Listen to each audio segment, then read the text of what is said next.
पुकारती रहती है। भगवान श्री राम कह रहे हैं कि भैया आज मैं वह माई की दर्शन करने के लिए जा रहा हूं जो माई के तुमने कभी नहीं दर्शन किया है, तुमने कभी नहीं दर्शन किया है। भगवान श्री राम और श्री लखन लाल जी महाराज जाते हैं। पहाड़ो फूल बरसाओ मेरे भगवान आए हैं, मेरे भगवान आए हैं। मां सबरी के रास्ते पर जैसे ही भगवान श्री राम आते हैं तो मां सबरी पूछने लगते हैं कि महाराज आप कौन हो? कहा कि मेरा राम, मेरा नाम राम है। राम? मैं जिसकी इतनी देर से खोज कर रही थी, सच में वही राम है? मां सबरी लाती घर में बैठाती है। घर में खड़ा भगवान श्री राम लखन लाल जी महाराज खड़ा हो गए। आप व्याकुल हो गई सबरी, व्याकुल हो गई। अब कहने लगी महाराज क्या खिलाऊं, क्या लाऊं, कैसे खिलाऊं? आप कुछ समझ में नहीं आ रही थी, क्या करे तो करे क्या? इतना व्याकुल। प्रेम का प्रतीक है, प्रेम का प्रभाव है। भगवान श्री राम सोचने लगे कि ये कहने वाली नहीं है। लखनलाल से कहा कि लखनलाल स्वयं ही बैठ जाओ, ये कहेगी नहीं, तुमको स्वयं ही बैठना पड़ेगा। दोनों भाई स्वयं बैठ जाते, बैठे। मां सबरी खट्टे मीठे बैर भगवान श्री राम को खिलाते। भगवान श्री राम वह बैर को बड़े अच्छे तरह से खाते, बड़े अच्छे तरह से खाते हैं। बहुविधि स्वाद बताए, बहुत कहा कि भगवान कैसा लगा? कहा कि बहुत सुंदर है, सुंदर है। लखनलाल जी जो था, लखनलाल के मन में हुआ कि भैया का लगता कि बुद्धि खोटी हो गया है। भाभी जो चली गई है लगता कि बुद्धि भी काम नहीं कर रहा, ये जुठिए बेर खा रहा। लखनलाल से कहा कि तुम भी थोड़ा खाओ, तो लखनलाल क्या क्या जो भी देता तो उधर को फेंक देता, जो भी देता तो उधर को फेंक देता था। जिधर जिधर पैदा सब जगह नदी उत्पन्न हो गई, बड़ा महासागर।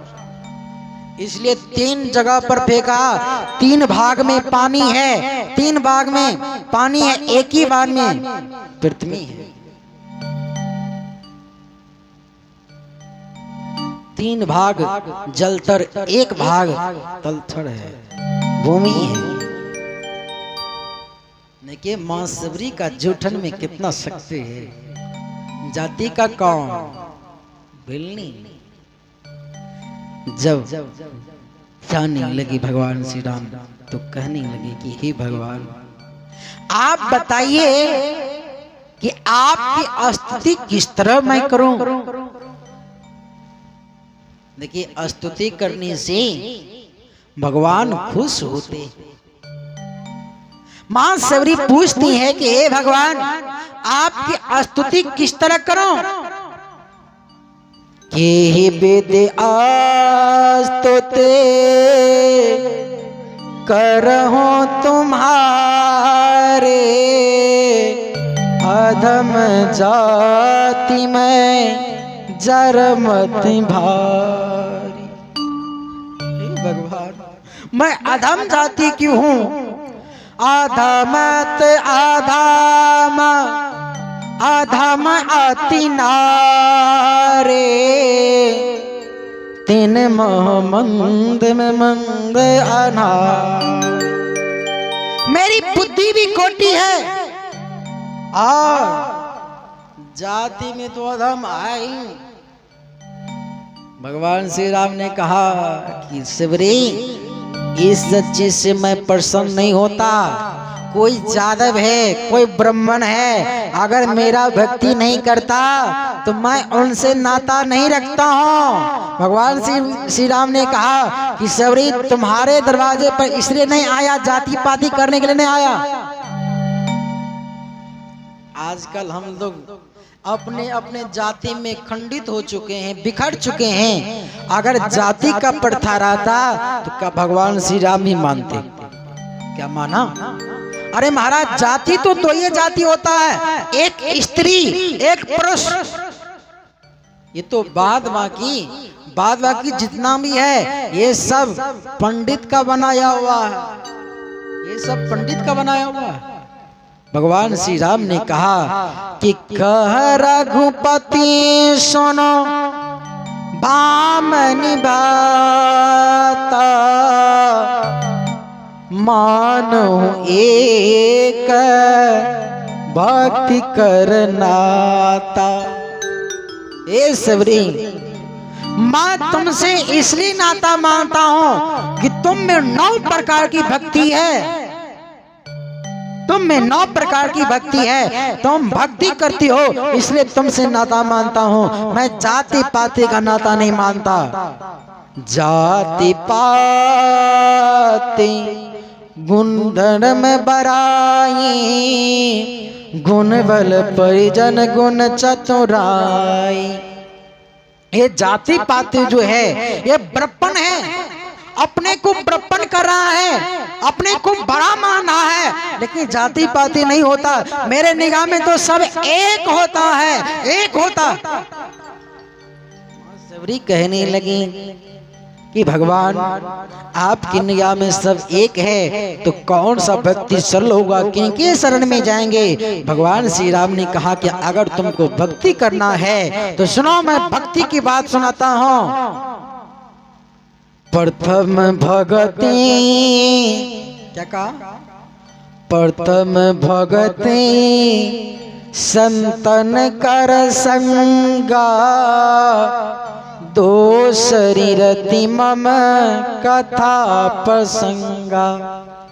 हे शिवरी, प्रथम भक्ति है संतों का संग करो, और दूसरी भक्ति मेरे कथाओं में, मेरे सत्संगों में, चर्चाओं में तुम प्रेम रखो। ये दूसरी भक्ति है, ये दूसरी भक्ति है। और 7वां भक्ति कह रहे हैं कि हे शिवरी, जो तुमको मिले उसी में संतोष करना, और मुझसे ज्यादा संत को मानना। सातम सम